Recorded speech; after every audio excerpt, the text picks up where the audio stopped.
Now on BBC Two, things are not quite as they seem. Hello, I'm Jeremy Clarkson. And I'm Jeremy Clarkson. And this is Robot Wars.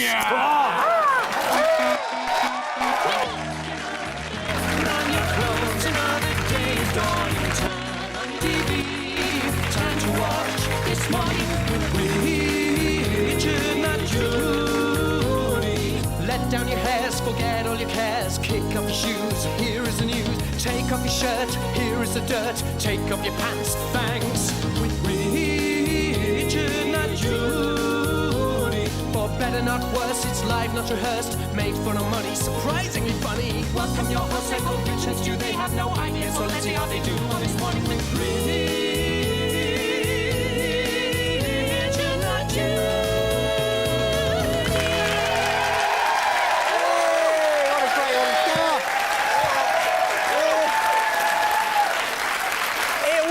All along in disguise. It wasn't Jeremy Clarkson, it was us. We know. It was two of us. Thank you. I'm Stewart Lee. And I am unnamed Richard Herring. And welcome to This Morning with Richard Not Judy, the morning TV show with a difference. That's right, the difference being that it is on in the afternoon and very late on Friday night. Apart from that, it's exactly the same as the others. Yeah. Stu, look, I really think, I know we said this last week, but I think we need to succeed. We need an on-screen chemistry, so I think we need to... No, we don't sort of need sexual to do that. We'll things. just So leave it. We'll please, stop come on. it. It's like, come on, just try it. You want it. You want it. Leave it. You do. We could be like Denise Van Outen and Johnny Vaughan on The Big Breakfast. Yeah, I hate that. Johnny Vaughan is good, right? He sits there saying genuinely funny and interesting things, and then Denise Van Outen spoils it by just sort of laughing, interrupting, and then explaining the joke he's already made at enormous length. Yeah, that's so true, actually. He says something really funny, right? And then Denise Van Outen will say something else, won't she? And she'll just explain what he said. It's really rubbish. Yeah, right. She's rubbish. She can't think of anything of it. She just says what he says. In many ways, Rich, you're like a Denise Van Outen to my sort of Johnny Vaughan, aren't you? What, in that I serve as a kind of sexual bait to lure in the viewer? No, Rich, I think you're like Denise Van Outen, but without the sexual bait element. Which is? A kind of vapour. Right. And will you welcome on the Bon Tempi organ, Richard Thomas. There he is. He's good. And also joining us today on the listings couch, husband and wife team, Joe Unwin and the actor Kevin Eldon. There they are.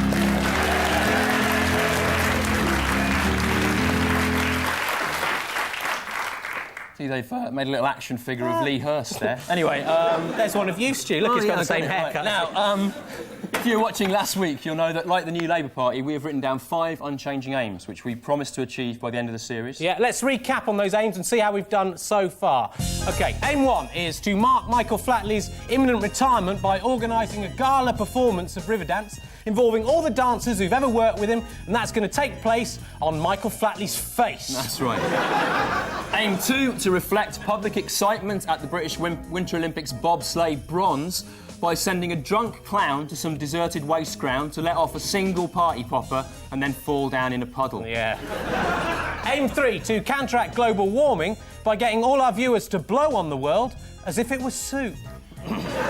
Aim 4, to replace the Queen Mother's dodgy hips with 2 rotating circular saw blades, making her the ideal combination of beloved public figure and useful industrial woodcutting tool. Useful. And aim 5, to avert the Gulf War by bombarding Saddam Hussein with the one weapon he could never resist.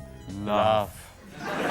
Those are the aims. We haven't achieved any of them yet, but there's still 6 weeks to go. Now, it's Sunday lunchtime, so prepare to be enlightened.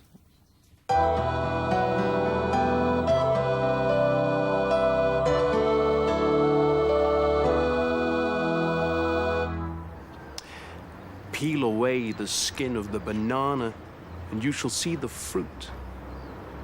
And so, as we peel away the skin of our doubts and desires, we shall see God, who is better than any banana by miles. The unusual priest there again. Unusual. Let's go over and join Jo Unwin and her husband, the actor Kevin Eldon, for this week's phone opinion poll. Our profit-making phone opinion poll this week reflects the current crisis in the Gulf. The question is... Do you think Britain should nuclear bomb Iraq? Iraq. Dial 0891 33 88 01 for yes, but only if they've already attacked us with chemical weapons. 0891 33 88 01. Dial 0891 33 88 02 for yes immediately, even if they agree to all our demands. 0891 33 88 02. And 0891 33 88 03 if you think yes. But trivial phone opinion polls about such important issues are morally offensive and in any case are always phrased in such a way as to elicit the response the compilers desire. 0891 33 88 03. And we'll be keeping you posted on the results of that as the show unfurls. Unfurls? Yeah, like a flag or a fern. The married couple there. Joe Unwin and the actor Kevin Adam. Well, Stewart, anything struck your Friday night armistice satirical eye this week in the news? In the news this week, I was, it's a shame to see the Irish peace talks breaking down, basically. But it's weird. I mean, when you see Gerry Adams being interviewed on TV as an accepted sort of public figure, it makes me feel strange, amazed, astonished, even. Slightly aroused? Not aroused, no. No, nor me either. Why did you ask? I just thought it might make... Well, it doesn't do anything for me at all. But I think the whole Ireland thing's stupid. It's a waste of time. My philosophy, right, is give Ireland back to the Irish. That's what I say. Well, what do you mean by that, though? What do you mean? Well, I mean what I say, Stu. Do you understand English? Yeah, what I'm saying is give Ireland, the country, back to the Irish. Yeah, I know, yeah. The people that live in Ireland. Do you... yeah, I know. Hello, Yeah. my name's Stewart Lee. Yeah, but I can't understand simple sentences. Yeah, but Hello. are you saying Irish Protestants or Irish Catholics? Sorry, what do you mean by that? Do you mean Irish Catholics or Irish Protestants? What do you mean? What? Give it back to both of them and let them share it. Yeah. Simple. Yeah, but that's the problem. They don't get on, do they? You are being deliberately obtuse because you're jealous of my... You are. OK. All right, what are there most of in Ireland, Catholics or Protestants? Catholics. OK, right. My new solution, simple, right? Let all the Catholics live in the bottom bit of Ireland. Right? Yeah. Let them live there. And any Protestants left over, let them live in a little bit up the top. Sorted. That is what they did do. Did they? Good. It's a good idea. That's what I said. Yeah, but historically that has proved problematic. Why? Well, because the Protestants in the top think of themselves as British. Well, all right, Stu, all right. Listen to this final solution, OK? Let the north bit of Ireland, make that British to satisfy the Protestants. Yeah. But to keep the Catholics happy, give it a kind of Irishy-sounding name, like North Ireland. Right. Or Northern Ireland, perhaps. No, don't be stupid. Okay, North all right. Ireland. Which the only people that understand less about Irish politics than you is everyone that lives in America. And coming up, here's what's on later in the show. At 12:21, Raj Paso will prove the universe is a figment of his godlike imagination, and then if he stops concentrating for a minute, all matter will be sucked up into his colon. At 12:30, we'll be asking, are UFOs real? And if so, why do they only appear to people who are mad? Or too stupid to even operate a camera properly? At 12:42, we'll be talking to the couple who've employed Louise Woodward to look after their children and asking them, are you insane? Maybe not. She's going to try a bit harder this time, isn't she? And at 12:50, we'll be getting the women in our studio audience who are wearing the least clothes to stand near the cameras in an attempt to distract from the poor quality of the script, because worked for TFI, didn't it? It did for TFI. Remember, though, this morning with Richard, not Judy, or as it's already beginning to be known, to Womanranger, is the only show on television that's directly accountable to you, our audience. That's right, we will listen to all your comments, no matter how obviously wrong they are. This accountability manifests itself by making one of you, our audience here today, the king of the show.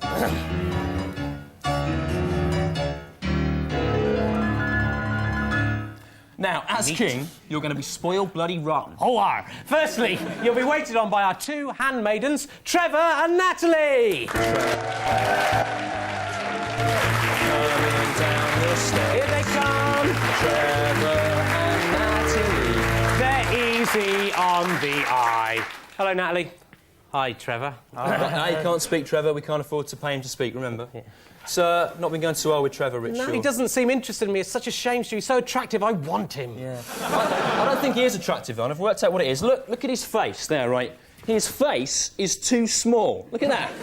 That is a small, tiny, that is a size 5 face on a size 8 head. Stuart, you leave him alone. Don't you harm a hair on his face. There aren't any either on his face. Shut up. Okay, you leave him alone. Right. As king of the show, you will not only be pampered by an outlandishly tall woman and an absurdly small-faced man. Stuart, leave it. You will also get to eat and drink whatever you desire from this, the Enoch Powell Memorial Trolley. Here it comes, yes. In memory of the bug-eyed, quavering-voiced wrong man who was buried this week, the usual luxurious spread is supplemented by Enoch's favourite foods from all over the world. That's right. Jamaican rum there, his particular favourite. And from Russia there, we got some Tolstoy Imperial vodka-style spirit drink. That's right. As well as writing a definitive Russian novel, Tolstoy also invented this cheap supermarket imitation vodka. Yeah, that's right. It's for people who think drinking vodka is an affectation, but feel they're too good for meths. From America, Golden Graham's, good advertising slogan they've got, of course, you get that honey taste. Yep, in many ways a better advertising slogan for honey. Straight. And finally from China, pot noodles. And in case you like eating pot noodles but are conscious about your health, pot noodle light there. That exists. It does. I can't believe it. And this week, in a brave utilitarian gesture, we'll be choosing the king on the basis of whichever one of you came in with the least money. Yeah, right? we did a spot check as you came in, and our king this week, Natalie, is, let me see, the king is James Whittam-Smith. Come on! And King James Whittam-Smith making his way down the staircase. What responsibility on such young shoulders. He looks terrified and unhappy. But, you know, that's live TV. We didn't know it was going to be a tiny child, did we? The king is crowned. Long live the king. Excuse me. Woo. Oh. Well, infant King James, how are you? You all right? Yeah. You glad to be king? You came in Yeah. with nothing, and look at you now. You've Yes. got all this. All of you. You've got that. this. Look. I don't think we can show that to a child of this Right, age okay. at this time. I think we're breaking the laws there. Move on. Well, James, King James, sorry. You happy to be king? Yeah. Good. He's nice. To celebrate your reign, we've created a brand new cartoon series for you now. Do you remember the Munch Bunch who were fruit, remember? Yeah? Yeah. Do you remember the shoe people who were shoes, remember? Yeah, I think I might. Yeah, he does remember that. And do you remember Poddington Peas who were rubbish? Remember them? Yeah, I definitely did. He does remember them. I bet you thought, little James, I bet you thought there was no other group of inanimate objects that we could anthropomorphise into cartoon characters, didn't you? Did you? Did you think that? Did you think that? Did you? No. Did you? Okay, I did. Did yeah. you? Yes. Did you think it or not? Answer the question. Yeah, okay, What? I did. No, I didn't. Horrible. Right, sorry. Well, whatever you thought, you were wrong. Well, they live in your body and they're lots of fun, but they all need each other, one for all and all for one. They come out your belly button when you're asleep, and over to organ and they sneakily creep. At Lily Liver, Henry Hart, Barry Bladder and Beryl Brain. Yes, it's time to meet the organ gang again. Who's in Mr. Cosgrave's pedal bin today? Why, it's Henry Hart. Hello, Henry. I hear you had your friends round to tea today. And did everything go to plan? Oh. Well, why don't we tell everyone about it?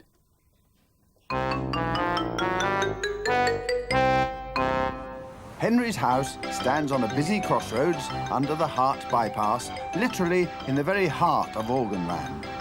During the day, Henry and the rest of the gang live in your body, where you can't see them, unless you have access to an endoscope. But at night time, when you're asleep, they are allowed to climb out of your belly button to mess about and have a laugh. There's Henry with two of his pals. That's Beryl Brain. She's terribly clever, though can be a bit boring sometimes. "Where's that naughty Barry Bladder?" she asked. "I calculate that he should have been here 31 minutes ago." "Who cares about that urine-filled scamp?" said vain Lily Liver, admiring herself in the mirror. "The important thing is that I'm here and I look gorgeous." "Yes, you do," said Henry. He secretly loves Lily, although if you ask me, she's a bit stuck up. But then I'm not likely to fancy her, am I? I'm a human. And anyone who says I do fancy her is lying. I am Brian Cant, you know. "Oh, my," said Lily. "What is that terrible noise?" "Blow me tight, it's Barry Bladder." "Barry," shouted Henry. "What is it?" "Why are you making all this noise when I invited you to dinner?" "To dinner?" said Barry. "Oh, I thought you said you were inviting me to make a din. My calculations show that that is the worst joke ever to be broadcast on TV. Oh, don't worry. I've got plenty worse ones where that comes from. Poor old Barry. He is a dafty. Anyway, Barry giggled, I did bring you this big bottle of fizzy pop. But, sorry, I drank it all on the way. Uh-oh. Excuse me, I'm just off to the toilet. Ha ha, what a happy crew. Surely nothing could spoil their fun. Uh-oh, looks like I spoke too soon. It's Derek Duodenum and his nasty, smelly friend, the vile bile duct. They are the wickedest, dirtiest organs you might ever hope to meet, and they hate to see anyone having fun, unless it's themselves in the mirror. Ha ha ha, said Derek. We'll soon scupper their supper. Ha ha ha, that must be the soup, Bile. Will Derek and Bile manage to steal Henry's meal? Will Barry have more drink and then need to go to the toilet again? Stay tuned to find out. Hey! Brian Cantner. Brian Cant, who is still alive, God bless him. Stu, are you still eating British beef? Yeah. What, on the boat? Oh, yeah, I love Raw? it. Yeah. Aren't you worried about getting BSE? No, I don't worry about any of those scares, Rich. Smoking, drinking, cholesterol. Well, you should worry about drinking cholesterol, Stu. It's No, very not bad in for its you. pure form. It's a what a balm. You It's could a- gag on it. It's No, awful. and I like it. The BSE crisis doesn't worry me, though, because I'm vegetarian. What, for ethical reasons? No, like? no, I'm vegetarian because I hate animals. Right. They're disgusting. I don't want them anywhere near me. I don't want an animal in my stomach. I'm not Richard Gere. I mean, But at least I will never get BSE. all right, OK. What about milk? Milk? Yeah, milk. Milk? Milk. Milk? You drink milk, don't you? Yeah, I'll Right. drink milk. I always will. There'll always be milk, Stu. Scientists are now saying milk could have BSE, right? Could be Yeah, passed into cow's milk. Yeah, but there's other kind of milk other than cow's milk, isn't there? All mammals suckle their young, after all. OK, goat's milk, then. You're going to drink No!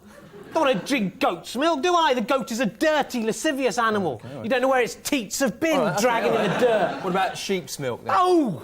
I don't want to eat milk with all wool in it, do Okay, I? I'm all not right, sick. All right, what milk would you eat, you know? Well, cat's milk is Cat's nice, yeah? milk? Why are cats any worse than cows? The cat is a clean animal. Regularly cleans its teats with its cat tongue. Yeah, with its cat breath, cat food flavoured tongue that's been all round its cat's bum, doesn't it? You know, how'd you get milk out of a cat? It's easy, Stu. You only have to find a cat that's lactating, Oh, which is God. easier than you think. I don't suck it straight from the teat, Stu. Whatever anyone says, I'm not sick. What I do is I milk the cat's teat into a little dish like that, and then I lap it up out of there. I take all the hair and fur and stuff out first. And the cats like being milked, Stu. If you look at their little faces, it's almost as if they understand. As if they understand what, Rich? A 30-year-old man is milking them into a dish and then lapping up their milk. They understand that, do they? If you listen, I said it's almost as if they understand. They don't understand, shut obviously. up. You Just shut up. leave it.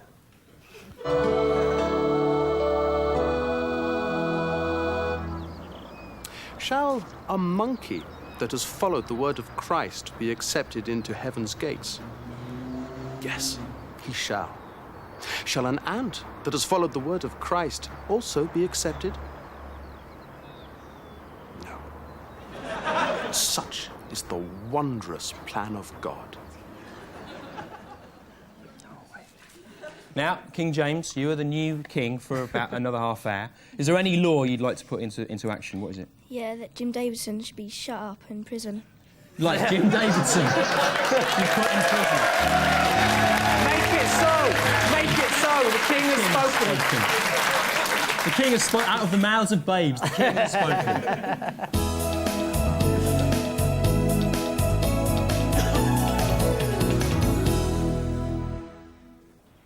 Now, curiosity killed the cat. What a waste of good milk that was. But scientists have found no evidence that it can do any harm to citrus fruit. So please welcome our regular guest, who was a little bit nervous last week, but it's the Curious Orange. Come on.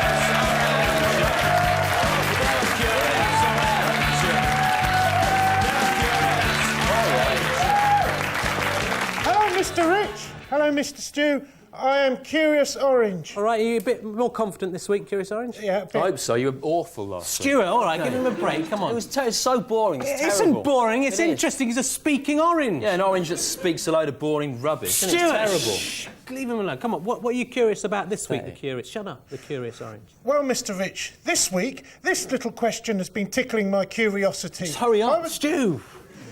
Do wasps produce honey?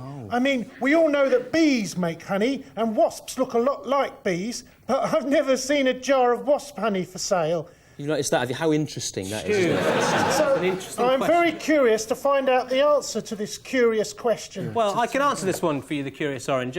Wasps will steal honey if they get access to a beehive, but they are carnivores. They usually feed on larvae and other chitinous insects. Chitinous, yeah. And they don't actually store anything in their hives. They're used for rearing wasp larvae.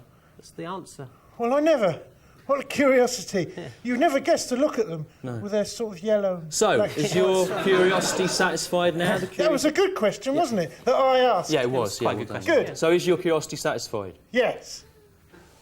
Ladies and gentlemen, the Curious Orange. Curious Orange, there he is.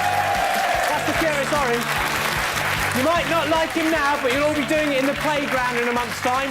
Even those of you not at school will be going into playgrounds specially to do it, you pervert. Anyway, coming up now, another visit behind the scenes of the offices of the Rye and Arch magazine, The Ironic Review. Yeah, I'm very curious to see what will happen this week. Shut your...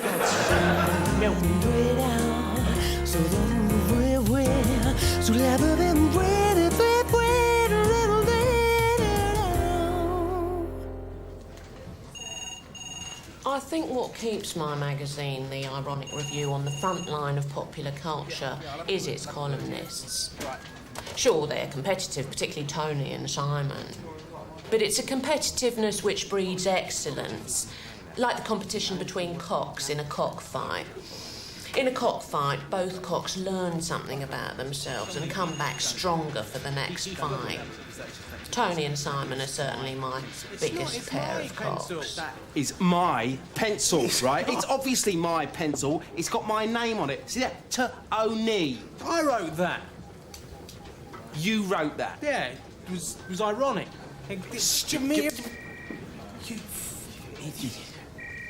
Imagine Prince Ulysses fighting Grant Mitchell. It's brilliant. If I want a fresh, young cock, then I'll turn to Simon. And if I want a cock that's more experienced, if occasionally somewhat jaded and rather ineffectual, then I'll call on Tony, if you know what I mean. I mean he's impotent. And at Simon's interview, I asked him exactly why he wanted the job. And he said And I that... said, I don't. I hate your magazine, I hate everything it stands for, and I hate you. So screw you. Yeah, that's right. So, needless to say, I hired him on the spot. And obviously that's a decision I've been regretting ever since. Yeah, well, you're not the only one. This week, I shall be writing about how my favourite record at the moment is Cotton Eye Joe by Red Necks. No, it isn't. Having a laugh! And I don't think any of you expected me to say that. I expected it. You didn't. I did. Oh, yeah. In 1998, you expected me to say I like Red Necks. Yeah, I did. More so than ever now, yeah. What are I've you always talking expected about? you to want it. Look, I'd written this down for the meeting. Tony You likes just Red... wrote that just now, didn't you? I didn't know. Right. My idea is that they should put up a statue in Trafalgar Square to the nanny, Louise Woodward. You're having a laugh! Look, Louise Woodward has been found innocent by the people who drink in her local pub. There's no reason There's no reason why she shouldn't be honoured. They should have a statue there. Will you shut up, all of you? None of you have said anything I haven't expected to be heard all day. What about my Red Necks thing? Yeah, including that, Tony. So will you just keep your mouth shut till you've got something really ironic to say?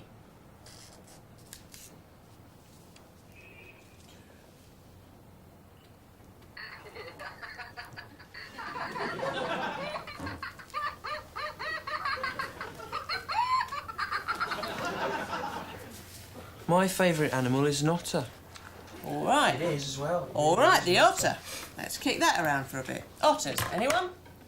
Some women would relish the idea of two men fighting to impress them. Horns locked like a pair of rutting stags. Sweat dripping down their muscular, bloodied torsos. But I find it a terrible bore. I'm a lesbian, you know. Oh, yeah, we get on fine. You know, it's a love-hate relationship. Yeah, he loves me and I hate him. No, he loves me and I hate him. No, you love me and I hate you. I don't love you, Tony. You don't, right. So why do you dress like me, talk like me, and copy everything I do and say? Why do you dress like me, talk like me, and copy everything I do and say? Well, you're copying me now, aren't you? No, you're copying me now. No, you are copying me. You just copied me then. No, I didn't. I don't copy you. I don't copy you. If anything, I do the opposite. You do the opposite to me? I do the opposite. Must be why you're such an idiot, then. No, you're the idiot, and that's why I do the opposite. Yeah. No, and anyway, you said I copy you. Don't put that in the front. Don't put that in front of me there. Got another question? You can't hide it with this pathetic. Got another question. I've got something in mind. It's not very ironic, that is it? Putting flowers in front of someone.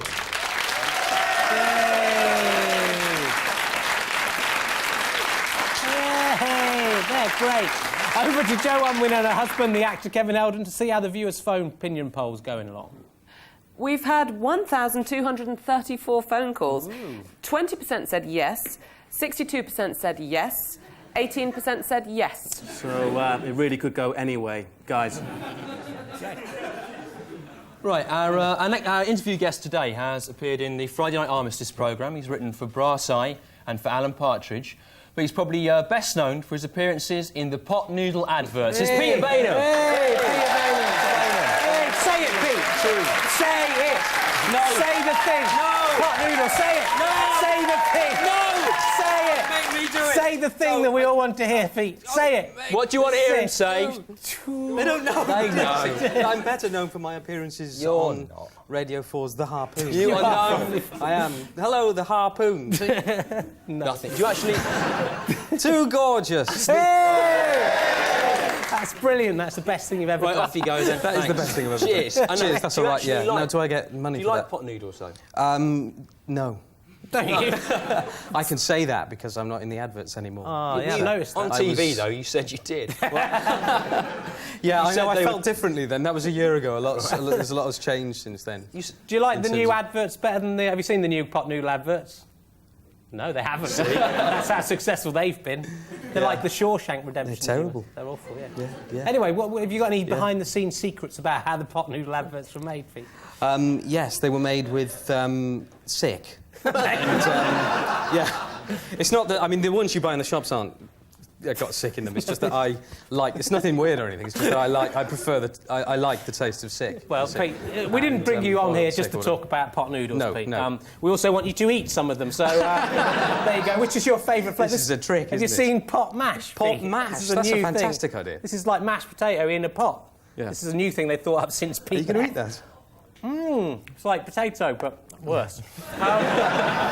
Go on, eat it. Try one. Right. Come on, try one. On Fist of Fun, you played a kind of character who ate kind of really disgusting things. Yeah, and then for a change, I did the adverts, the pot noodle adverts. But you saw it coming. No, I don't really like talking about it because I became a bit of a monster during that time, really. Right, why? It was just, what is a crazy world? Adverts, you know, because you get to know lots of other people in adverts. You know, I became very friendly with... Do you remember the Lund Polly advert? There was... where there used to be two pillars, talking pillars, and one would say, get away. And then it would disappear and the thing would Someone's collapse. just saying, move on to another question in my ear. Really? The thing I wanted to ask you, with one of those guys. ask you was, you know, you do Friday Night Armistice, yeah? The question I have is, how long does it take you and the rest of the team to apply the horrible prosthetic makeup that you wear? It's about a day. Is it? A day, yeah. Day's work. How does it feel to be like the Mine best... takes slightly less than How does it feel the to be other the two, best-looking bloke on a TV programme? Normally it would be great, but on the Friday Night Armistice, it's just all right, I suppose. And you've been writing for a cartoon as well. What's that about? Quickly, in 10 seconds. OK, that's called Bob and Margaret, and it's about a dentist who's going through a midlife crisis. We'll all watch but he's a cartoon as well. We'll have to leave Pete there. Thank you, everyone, to Peter. Too gorgeous. Too gorgeous. Too gorgeous. Too gorgeous. Men of Achievement 1974. This week's Man of Achievement 1974 is John Anderson, Professor of Mechanical Engineering at the University of Minnesota. In 1969, he organised the National Conference on Personal Rapid Transit, and he lists his hobbies as music, golf, and tennis. Men of Achievement 1974. Oh, yeah, and don't forget you can still send in your own nomination for a Man of Achievement 1974 as long as your nomination is a man who achieved something in 1974 and then paid for himself to appear in this book, Men of Achievement 1974. Rich, I see you're sipping a tiny amount of milk out of a doll's cup. That's what I don't do. Anything unusual Cat milk, is it? No, it isn't cat milk. You get more milk than that out of a cat, wouldn't you, you idiot? This is mouse milk, Stu. Yeah. Just for a treat, you know. Must be difficult getting enough, milk out of mice. Well, that is the problem with milking mice, the quantity. I did once try to farm mice commercially for their milk once, but it didn't really work out. Lost a lot of money, because you herd a load of mice into a field, they just kind of escape under the hedges and stuff like that. And then when you get them into the milking place, the milking machines are too big. They're designed for cows, you know. So the mice kind of get sucked into them. Get a kind of milk. Right. Sort of pepperami milk. Yeah. But you know, you look at the little faces of those mice as they're flying up the tubes. It's almost as if they understand, Stu. As if they understand what, Rich? That a man trying in vain to milk them has sent them to their deaths by sucking them up tubes designed to fit on cows' udders. They understand that. I do wish you listened. I said almost again. You're sarcastic. Do you think they understand more or less than the cats, the mice? What do you think there? I think on an individual basis, less, but there are more mice, so the total level of understanding is probably equal. Anyway, enough milk, Rich. There's no such thing as enough milk, Stu. There is enough. There'll always be milk, Stu. No, people love milk, don't you? We don't want to hear any more about milk. You love it, don't you? You love milk. See, they love milk. Because there's all kinds of milk. Pig's milk, leopard milk, koi poo milk, horse milk, otter milk, sloth milk, monkey milk.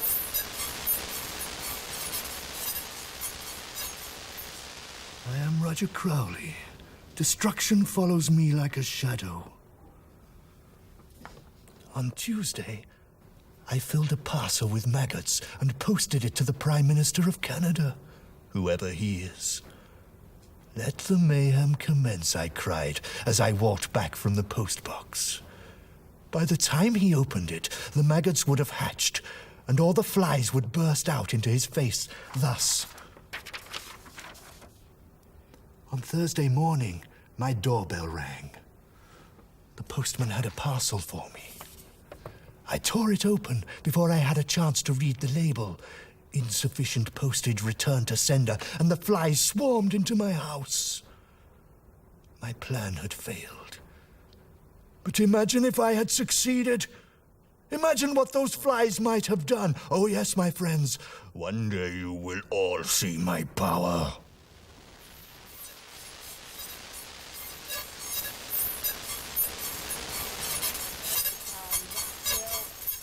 Rat milk, duck milk, platypus milk, weasel milk, there is... Rich, stop going on about milk, for God's sake. There's all kinds of milk, I know, you've just been listing milk for a minute and a half. There'll always be milk, Stu. Oh, and I'm just hearing in my ear that some of you may have lost transmission there again. I'm sorry. We'll try and sort that out for next week. You missed Rich's milk list there. Don't worry, I can do it again, Stu. There's cow milk, dog milk, Winky milk, In the meantime, there's... let's go over to Jo Unwin and her husband, the actor Kevin Eldon, to find out some of the things you can get up to this week in the listings. Thanks, fellas. Thanks. Well, her mouth is cocked and loaded with words, so when you're ready, Jo... Fire! The Unusual Cottage Cheese Shop is having an opening ceremony this week in London's Covent Garden. Lionel Cosgrave of Acton's Unusual Cottage Cheese proved so popular with friends and neighbours that he hopes to produce it on a commercial scale. The cheese is made to a secret formula and costs £500 for a small punnet. But Lionel explains that because he's only able to produce half a teaspoonful of the cheese a day, Lionel says, my unusual cottage cheese is full of vitamins and is suitable for vegetarians, unless they're very strict. That sounds absolutely delicious, doesn't it? Doesn't it? Yeah. And the Admiral Insurance Awards for Unfulfilled Promise will be held in Glasgow on Sunday. It will be hosted by Ross Thingy, who used to be in EastEnders, but left to find more challenging work and ended up playing a Scottish Admiral Nelson on a low-budget insurance advert before being sacked. Nominees include Paul Squire, Rednecks, Colley Kibber, the 18th century poet laureate, and Leon Herring of This Morning with Richard, Not Judy. Well done, boys. Good luck with that one, lads. And that's all the events for this week. Hey, guys, I was just thinking, shame old Tony Blair's wasn't nominated for that Unfulfilled Promise Award, you know. He's not really lived up to expectations, has he? Well, Only been in the job for about 6 months. A bit early to judge, isn't it? Yeah, but, yeah. But what? Well, talking to them. I think he's done all right, given, the time and everything. Yeah, So what is it? Do you think he's lived up to expectations or not? I don't understand. Is it too early to judge, Too early Ken? to judge or what? Yeah, it's too early. What did you say? I said it's too early. Are you happy?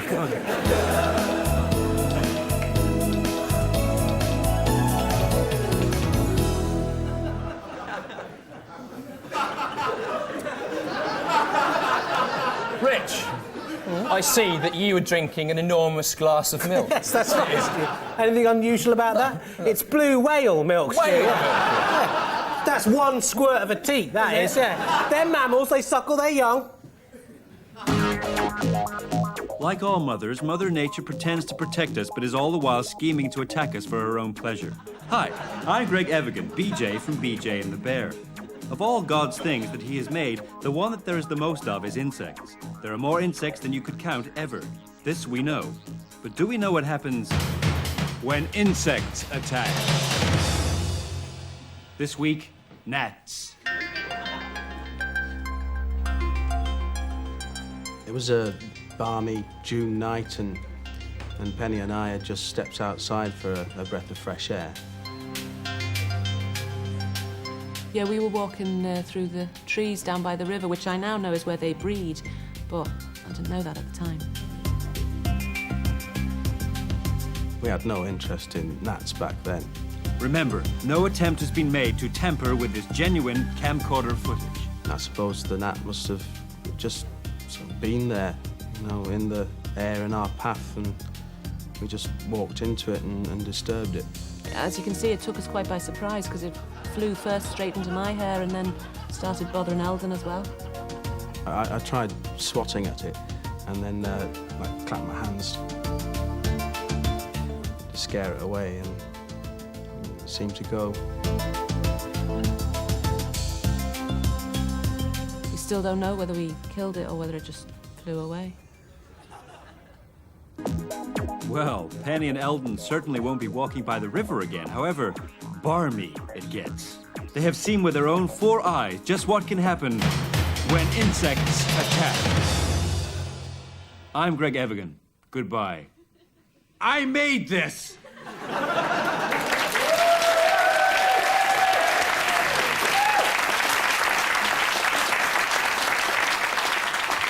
At this point, I was going to ask the King a question about Prince Geoffrey of Brunei, a hotel room and 40 prostitutes, but it seems inappropriate given his age, so instead I'm going to present him with this Power Rangers action figure. I'll treasure it forever. He'll treasure it forever. The King has spoken.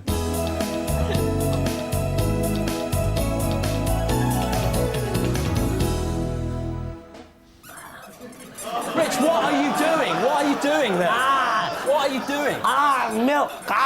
Direct. Nothing. Look at that, lovely. You're very pleased with your BSE free milk scheme, aren't you? Yeah, it's a foolproof system, Stu. That one's empty now. Yeah, OK.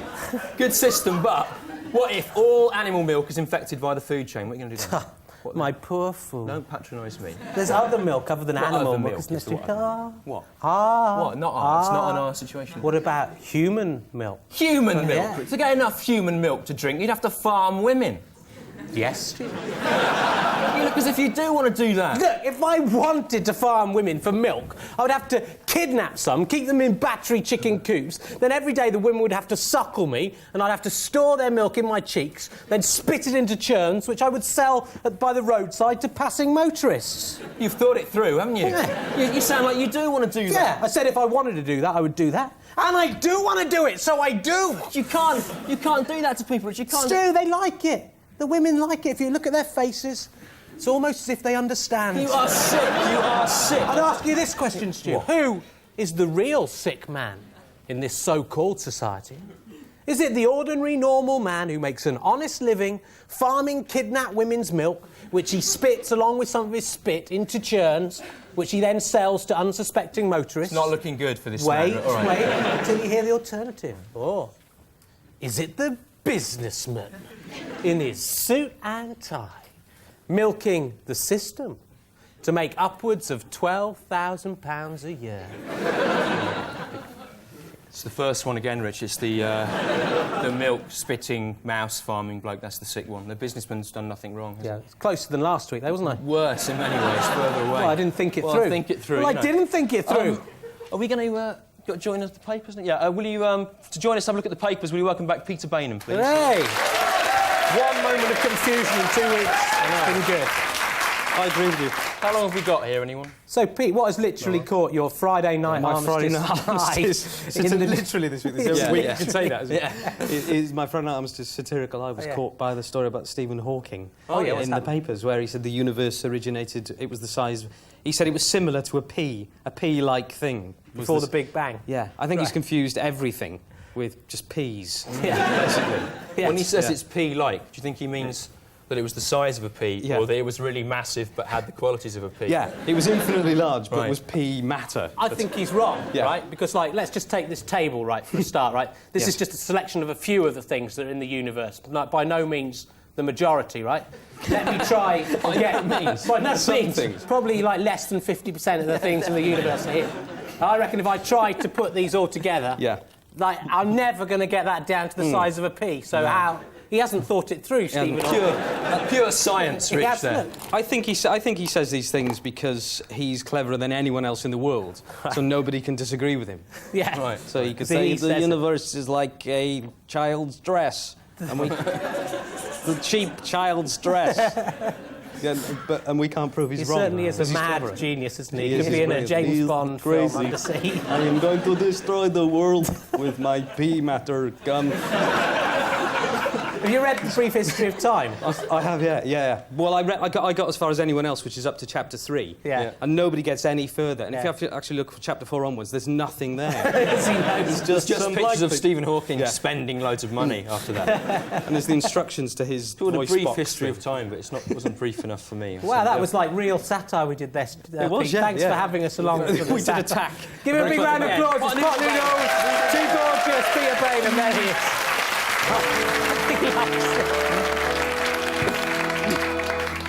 For it is written, vanity of vanities, all is vanity. But only I have realized the true meaning of that.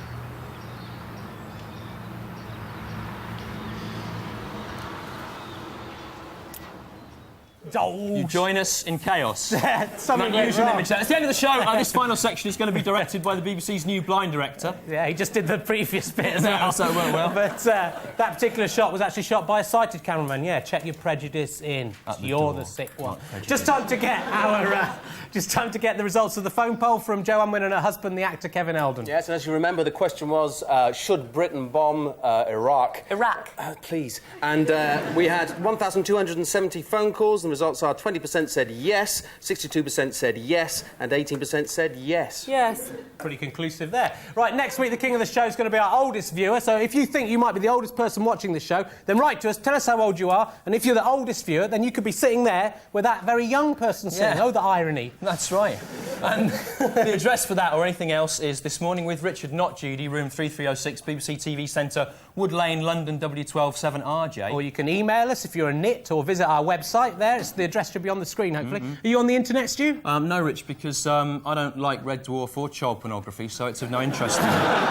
Hopefully next week you'll get to see the second part of the Organ Gang, and maybe without a vicar over the top It's of it. Sunday. I don't know. So let's end with a hymn. He's got the whole world in his hand. Stand up, put on your Church of England hats. Join in at home. 1, 2, 3. He's got the whole world in his hand. He's got the whole world in his hand. He's got the whole world in his hand. He's got the whole world in his hand. He's got you and me, brother. In his hand, he's got you and me, brother. In his hands, he's got you and me, brother. In his hands, he's got the whole world in his hands.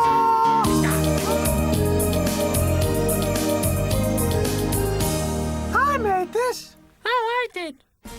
Is